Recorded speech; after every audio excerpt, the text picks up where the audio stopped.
Hello दोस्तों, नमस्कार। और कैसे हो? मुझे आशा है कि आप अच्छे होंगे और अपनी तैयारी कंटिन्यू बनाए रखे होंगे।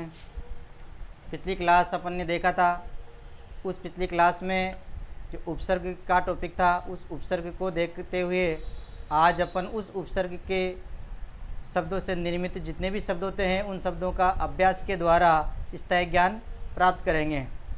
पिछली क्लास से मैं आपको अपने अभ्यास तक ले जाता हूँ। देखिए दोस्तों, जो पिछली क्लास में अपन ने देखा था, मुख्य रूप से उपसर्ग का प्रकृति प्रत्यय क्या था?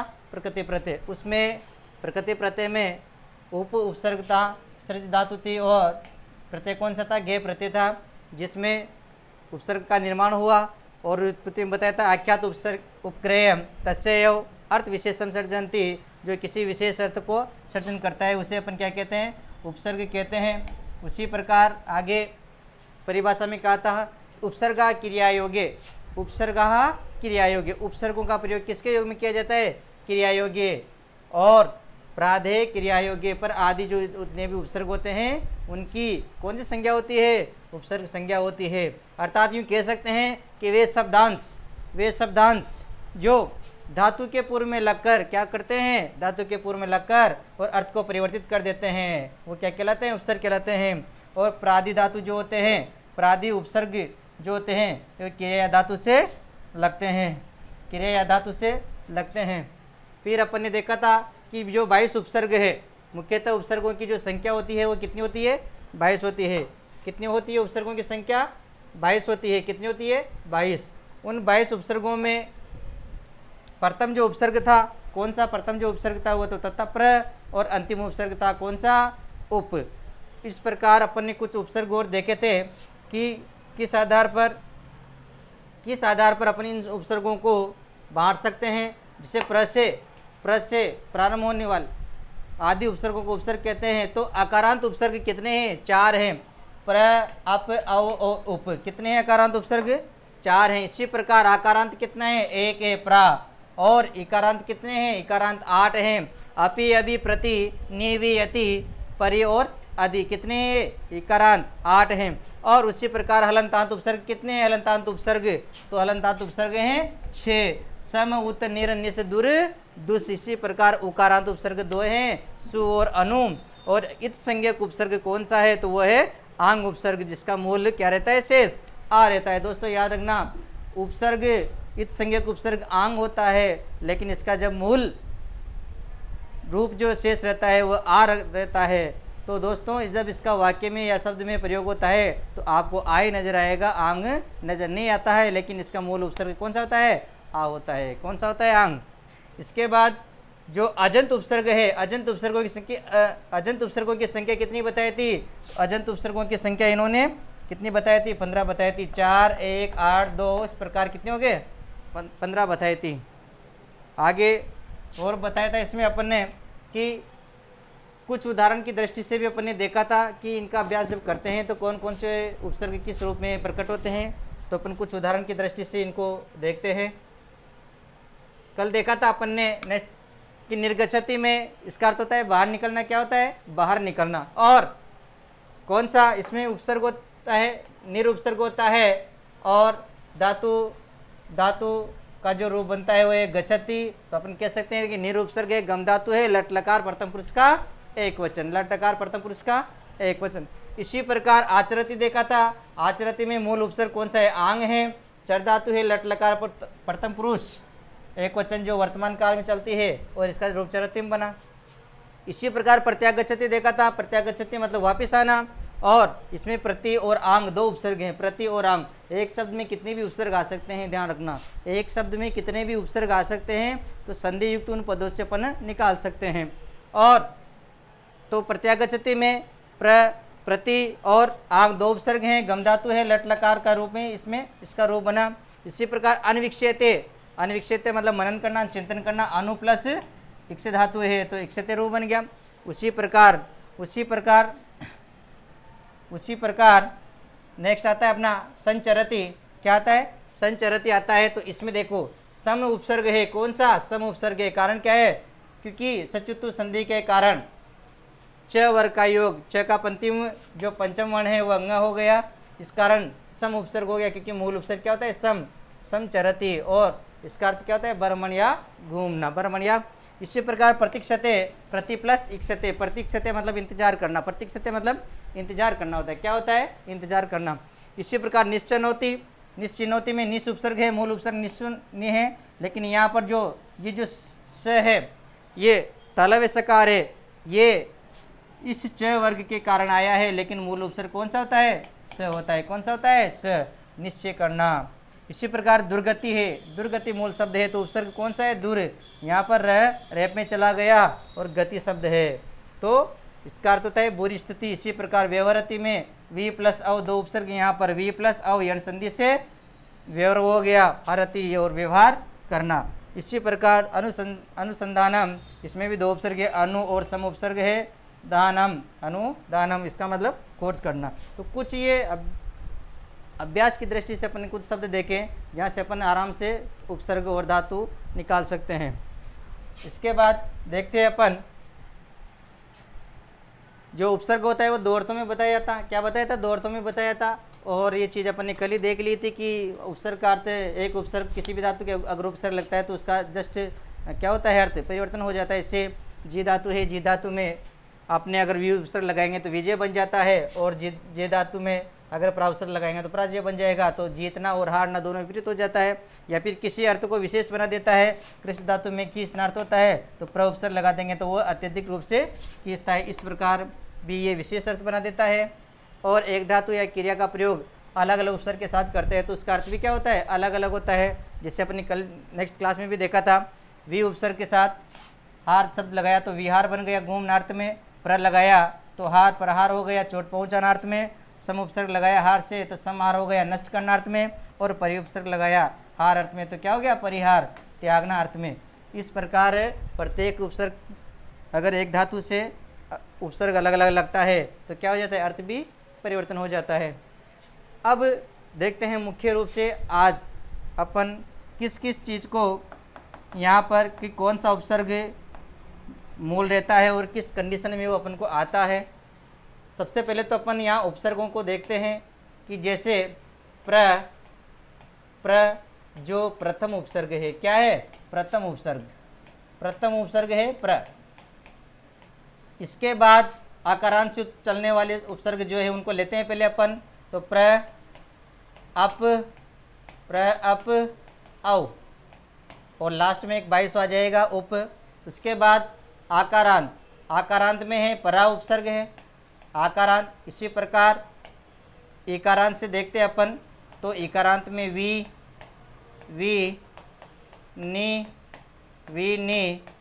अपि, वी नी अपि, अधि अति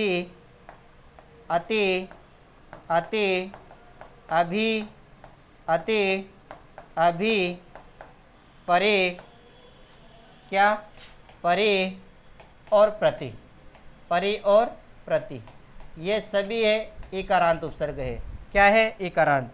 इसके बाद उकारांत में आते हैं, जो अपने पास दो उपसर्ग आते हैं उकारांत में, एक तो सु और एक आता है अपने पास अनुपसर्ग, क्या आता है अनुपसर्ग। इसके बाद एक आता है संज्ञक, वो आता है आंग। दोस्तों ध्यान रखना मूल उपसर्ग आंग होता है, लेकिन इसका वाक्य में प्रयोग करते हैं तो शब्दों में प्रयोग करते हैं तो आता है। इसके बाद हलंतांत उपसर्गों में आता है सम उत दूर दुस, सम उत दूर दुस, सम उत दूर दुस, दूर दुस, निस, और 22 आता है उप, क्या आता है उप, क्या आता है 22वां उप, जो कि क्या माना है अंतिम उपसर्ग माना है, क्या माना है अंतिम उपसर्ग माना है, अंतिम उपसर्ग। अब दोस्तों अपन को यहाँ पर ये देखना है कि जब इन उपसर्गों का प्रयोग शब्द में होता है तो किस प्रकार अपन को वहाँ देखना है, इसका मूल उपसर्ग कौन सा है। दिखने में तो संधि से युक्त शब्द दिखाई देते हैं, लेकिन वहाँ मूल उपसर्ग अपन को देखना है। तो जब ये उपसर्ग लगते हैं तो किस प्रकार की स्थिति आपके सामने आती है, वो चीज़ देखिए। किस प्रकार की स्थिति अपने सामने आती है। अप और परा उपसर्गों का प्रयोग मूल अवस्था में ही होता है। किसमें होता है? मूल अवस्था में इनका प्रयोग होता है। लेकिन जिस भी स्वर की जो इकारांत जितने भी शब्द है, क्या इकारांत, नोट कर लेना, इकारांत जितने भी शब्द है उन शब्दों में यण संधि लगती है। कौन सी लगती है? यण संधि लगती है। तो जैसे वी है तो आपके पास वये शब्द आएगा, नि है तो नए शब्द आएगा, आपी है तो अप्य शब्द आपके सामने नजर आएगा, आदि है तो अध्य शब्द आएगा। क्या आएगा? अध्य। अति है तो अत्य शब्द आपको मिलेगा। क्या? अत्य। और अभी है तो अव्य शब्द आपको मिलेगा। ये सब यण संधि से बन रहे हैं। इसी प्रकार परि है तो आपको पर्य मिलेगा, प्रति है तो आपको प्रत्यय मिलेगा, प्रत्यय, क्योंकि इको एंटी से ये सभी में ई के स्थान पर यण आदेश हो जाता है। ये कंडीशन तभी आएगी बाद में जब आपके कोई ना कोई स्वर होगा, नहीं तो मूल स्थिति में ये स्वर आपको मिलेंगे। सु का आपको स्व मिलेगा। क्या मिलेगा? स्व मिलेगा। अनु का आपको अन्व मिलेगा। क्या मिलेगा? अन्व मिलेगा। और आंग का आंग ही शेष रहता है। आंग में आ उपसर्ग आपको मिलेगा। देखना तो सम में आपको एक कंडीशन नजर आएगी, सम ऊपर अनुस्वार। सम में पूरा म भी हो सकता है क्योंकि बाद में स्वर होगा तो सम में सन भी आपको यहाँ पर मिल सकता है। इस कंडीशन में अर्धवन के रूप में आपको सन भी मिल सकता है और आपको संग भी मिल सकता है। क्या? संग। इस प्रकार इन सब पदों में अगर शब्द के अंदर ये सब पद आते हैं तो मूल उपसर्ग आपको क्या लगाना है? मूल उपसर्ग आपको सम लगाना है। इसी प्रकार उत में आपको उद भी मिलता है और आपको उत भी मिलेगा। उद और उत। दूर में देखिए, दूर में आपको दूर मिलता है जो ऊपर रेप में रह चला जाता है, और आपको दूर में दुह भी मिलता है। क्या मिलेगा? दुह प्लस विसर्ग। इसी प्रकार दुस में देखिए, दुस में बहुत इम्पोर्टेंट है, ज़्यादातर उदाहरण यहाँ से आते हैं। दुस में आपको पहले तो इस प्रकार का दुस मिलेगा जो मूल उपसर्ग होता है। इसके बाद तालव सकार वाला तालव सकार भी मिलेगा आपको। इसके बाद दुस मूर्धन्य सकार भी मिलेगा आपको, मूर्धन्य सकार भी मिलेगा दुस के अंदर। तो ध्यान रखना दोस्तों। और दुस में अगर स्वर बाद में होगा तो आपको पूरा दुस भी मिलेगा। तो संधि के अनुसार सचुतु संधि सटुतु संधि के अनुसार तालव सकार मूर्धन्य सकार बन जाता है, लेकिन क्या? मूल उपसर्ग जो होता है दुस। इसी प्रकार आपको क्या मिल रहा है? निर में आपको नि मिलेगा, निर में नि मिलेगा और नि में भी ऊपर रेप र चला जाएगा। और इसके बाद देखिए निस। क्या? निस में देखिए, निस में आपको अपने आप में निस मिलेगा, आपको निस मिल सकता है मूर्धन्य सकार वाला, और आपको निस मिल सकता है सचुत्व संधि के अनुसार, और आपको पूरा निस भी मिल सकता है। ये अपन उदाहरण में देखेंगे। इस प्रकार देखिए दोस्तों, ये जितने भी उपसर्ग हैं 22 उपसर्ग हैं। ये 22 के 22 उपसर्ग जो है वह इस कंडीशन में तो आपके उदाहरण के रूप में मिलेंगे, लेकिन आपको मूल उपसर्गों की पहचान करनी है। यहाँ पर इन्हीं सभी उपसर्गों का अपन अभ्यास तालिका से आज समझेंगे। आपके ज्ञान को, उपसर्ग से संबंधित ज्ञान को स्थायी करेंगे, और आने वाला जो भी एग्ज़ाम है उस एग्ज़ाम में अपना उपसर्ग से संबंधित जितने भी क्वेश्चन आएंगे वो सब अपन स्थायी रूप से उनको तैयार करते हैं। देखिए दोस्तों, जैसे क्वेश्चन आता है आपके सामने कि आदाय इति पदे का उपसर्ग किसमें? आदाय इस पद में कौन सा उपसर्ग है? देखिए दोस्तों, आदाय आपको यहाँ आ नजर आ रहा है। क्या नजर आ रहा है? आ नजर आ रहा है। तो देख कौन से ऑप्शन देखिए, पहला ऑप्शन दे रखा है आपको आ, दूसरा दे रखा है आद, तीसरा दे रखा है आय और चौथा दे रखा है आपको कौन सा? आंग। कौन सा दे रखा है? आंग। इस प्रकार देखिए, इस प्रकार देखिए तो उसमें कौन सा होगा? पहला उपसर्ग जो होगा इसमें मूल वो होगा क्या? आंग होगा, क्योंकि मूल उपसर्ग क्या होता है? आंग होगा। मूल उपसर्ग क्या होता है? आंग होगा। मूल उपसर्ग क्या होता है? आंग होगा। नोट करना, एक क्वेश्चन बहुत बार एग्जाम में पूछ लिया गया है, एक क्वेश्चन एग्जाम में बहुत बार पूछ लिया गया है। इसके बाद कति उपसर्गा, कति उपसर्गा संति, कुल कितने उपसर्ग होते हैं? कुल कितने उपसर्ग होते हैं? कितने उपसर्ग होते हैं कुल? इस चीज़ को देखिए, कुल कितने उपसर्ग होते हैं? कुल कितने उपसर्ग होते हैं? तो कुल उपसर्ग ऑप्शन में दे रखा है 18, 21, 15 और 22। तो कितने उपसर्ग होते हैं? 22। कितने उपसर्ग होते हैं? 22। कुल उपसर्ग कितने होते हैं? 22। कितने होते हैं? 22 उपसर्ग। कितने होते हैं कुल उपसर्ग? 22। तो दोस्तों ध्यान रखना, कुल उपसर्ग होते हैं अपने कितने? 22। इसी प्रकार तीसरा जो क्वेश्चन आता है, निर उपसर्ग युक्त पदम नास्ति, निर उपसर्ग से युक्त पद नहीं है। अब किस ऑप्शन में आपको निर उपसर्ग से युक्त पद नहीं मिलेगा? पहला शब्द है निर्जन, देखिए निर्जन। दूसरा है निर्मक्षिकम, निर्मक्षिकम। तीसरा है निर्काश और चौथा है निराकार। यहाँ देखिए निर उपसर्ग है जन, मूल शब्द होता है जन होता है। निर उपसर्ग है मक्षिकम, मूल शब्द होता है। और यहाँ पर निर उपसर्ग है आकार, आकार मूल शब्द होता है। तो देखने से, शब्द को पहचानने से ऐसा लग रहा है कि यहाँ पर निर्काश जो है इसमें निर उपसर्ग नहीं है, क्योंकि निर प्लस काश, काश का कोई विशेष अर्थ नहीं होता। इसी प्रकार अगला क्वेश्चन बहुत इंपॉर्टेंट है, मृत्यु न प्रतीक्ष्यते, मृत्यु न प्रतीक्ष्यते अस्मिन् वाक्ये रेखांकित पदे उपसर्ग। इस रेखांकित पद जो प्रतीक्षते है, इसमें इस रेखांकित पद में उपसर्ग कौन सा है? देखिए दोस्तों, प्र भी दे रखा है, प्र है, लेकिन भाई तिक्षते क्या चीज़ होता है? तिक्षते कोई अर्थ नहीं होता। प्रति, प्रति मूल उपसर्ग होता नहीं है, ते उपसर्ग होता नहीं है, और उपसर्ग कौन सा होएगा? प्रति होएगा। कौन सा होएगा? प्रति, क्योंकि दीर्घ संधि से प्रति प्लस इक्षते, प्रति प्लस इक्षते, तो ई और ई मिल करके और दीर्घ ये बन जाती है क्या? प्रति, दीर्घ बन जाती है प्रति।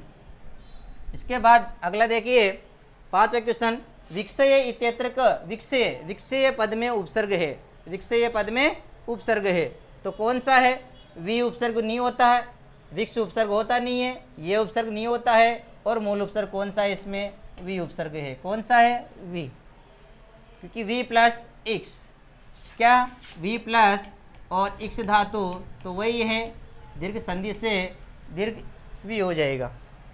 परीक्षे में, परीक्षे पद है, परीक्षे इत्यत्र का उपसर्ग, परीक्षे में कौन सा उपसर्ग है?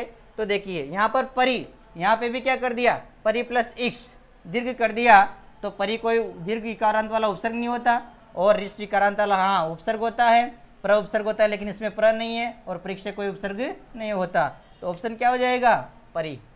इसी प्रकार दुष्कर्म इत्यस्मिन् पदे का उपसर्ग, किसमें? दुष्कर्म, दुष्कर्म जो देखो, देखिए दोस्तों दुष्कर्म, अब आपको कौन सा स नजर आ रहा है? मूर्धन्य सकार नजर आ रहा है, लेकिन मूर्धन्य सकार से युक्त कोई उपसर्ग नहीं होता है, तो मूर्धन्य सकार वाला है लेकिन ये उपसर्ग नहीं होता है। दूर इसमें आ नहीं सकेगा, दूर नहीं आएगा। और बात रही अपने पास दुर और दुष की, तो दुर भी नहीं आएगा, क्योंकि दुर पहले आता है कर के साथ, लेकिन यहाँ कौन सा मूल उपसर्ग है? दुष, तो यहाँ पर दुष है, लेकिन यहाँ पर दुष किसके कारण? किसके कारण? सटुतु संधि के कारण इसमें स बन गया। इसी प्रकार है उपसर्ग नास्ति ही। अब देखिए, अगर अपन को 22 उपसर्ग याद होंगे तो 22 के 22 अपन को नाम रखने हैं, तो उनमें एक शब्द ऐसा आएगा जो उपसर्ग नहीं होता है, तो प्रा होता है, प्र होता है, प्रे होता है, लेकिन प्र उपसर्ग नहीं होता है, इसलिए ऑप्शन क्या हो जाएगा? प्र। इसी प्रकार प्रथम उपसर्ग मन्यत, प्रथम उपसर्ग माना गया है किसको? उप को, सम को, आंग को या प्र को, किसको माना गया प्रथम उपसर्ग? तो अपन ने देखा था प्रथम उपसर्ग किसको माना गया? प्र को। अगर अंतिम उपसर्ग मन्यत, तो अंतिम उपसर्ग में क्या आ जाएगा? उप आ जाता है। क्या आ जाता है? उप आ जाता है। इसी प्रकार उपसर्ग रहित पदम अस्ति, उपसर्ग रहित पदम अस्ति। देखिए 4 शब्द ऑप्शन आपको देंगे जिनमें ये देखना है कि किसमें उपसर्ग है और किसमें उपसर्ग नहीं है। तो अन्वेषणात्, आलोच्य, निपातेन और पतित। अन्वेषणा में अनुपसर्ग है, आलोच्य में आंग उपसर्ग है, निपात में नि उपसर्ग है और पतित में कौन सा उपसर्ग लग ही नहीं रहा, क्योंकि पतित क्रिया होती है घृणार्थ में पतित। तो यहाँ पर कौन सा ऑप्शन आ जाएगा? पतित। इसमें उपसर्ग नहीं है। तो उपसर्ग रहित पद भी अपन ने देख लिया, उपसर्ग रहित पद भी समझ लिया कि किस किस में उपसर्ग होता है, किस में उपसर्ग नहीं होता। इसी प्रकार संगति पदे उपसर्ग, संगति पद में उपसर्ग है। देखिए दोस्तों, संगति परसवर्ण संधि के आधार पर संगति शब्द बन गया, लेकिन मूल शब्द देखो इसमें उपसर्ग में ऑप्शन दे रखा है स, संग, शन और सम। तो कौन सा मूल उपसर्ग होता है? सम होता है, क्योंकि ये शब्द ऐसे भी आ सकता है, ध्यान रखना। संगति कैसे? संगति इस रूप में भी, तो भी क्या होगा? सम। और इस ग के कारण अपना पंचम वर्ण क्या दे रखा है? संग दे रखा है, इसलिए यहाँ पे भी पंचम वर्ण हो रहा है। तो मूल शब्द क्या हो जाएगा? संगति। तो सम उपसर्ग। उपसर्ग डेश योगे अन्विति कुरुम, खाली जगह बताइए। इन अन्वति मतलब रिक्त स्थान की पूर्ति कीजिए। तो उपसर्ग क्रिया योगी, उपसर्ग क्रिया योगी। उपसर्गों का प्रयोग किस योग में किया जाता है? क्रिया योग में। तो क्रिया आ जाएगी। उपानवद्यांग वसय इत्यत्र कति उपसर्गा सन्ति, इस पूरे शब्द में या पूरे सूत्र में कितने उपसर्ग है? तो इसका पद विश्लेषण अपन करते हैं। उप, अनु, औ, आदि। उप, अनु, औ, आदि और आंग कितने हैं? उप, अनु, उप, अनु, अव, आदि और आंग। देखिए दोस्तों, विश्लेषण करते हैं अपन इसका। पहला है उप, फिर आता है अपने पास अनु, फिर आता है अपने पास आदि और फिर आता है आंग। इन सबको मिला करके और रूप क्या बन जाता है? उपानवद्यांग। क्या बन जाता है? उपानवद्यांग। तो इसमें कुल कितने उपसर्ग हो जाएंगे? कितने हो जाएंगे? 4। कितने हो जाएंगे? 4। और वस, एक सूत्र भी आता है किसका? कारक का, कर्म संज्ञा का। उपानवद्यांग वस, अगर इन चारों उपसर्गों के बाद वस धातु होती है तो कर्म संज्ञा बन जाती है। तो कोई सा भी शब्द हो उनमें अपन वह उपसर्ग पहचान सकते हैं। इसी प्रकार उपसर्ग युक्त पदम नास्ति, किसमें उपसर्ग नहीं है? उपसर्ग युक्त पदम अस्ति, उपसर्ग युक्त पदम अस्ति। किसमें उपसर्ग हैं? तो पर्यावरणम, अनंतरम, अनहारम और अंतरम। तो किसमें उपसर्ग आ जाएगा? देखो पर्यावरण अपने आप में लग रहा है परि प्लस आवरणम, पर्यावरणम। अनंतरम में कोई उपसर्ग होता नहीं है, अनु कोई उपसर्ग होता नहीं है, अन कोई उपसर्ग नहीं होता, अनु उपसर्ग नहीं होता। तो किसमें उपसर्ग होता है? पर्यावरण शब्द में उपसर्ग होता है। तो उपसर्ग युक्त पद है कौन सा? पर्यावरणम। कौन सा? पर्यावरणम।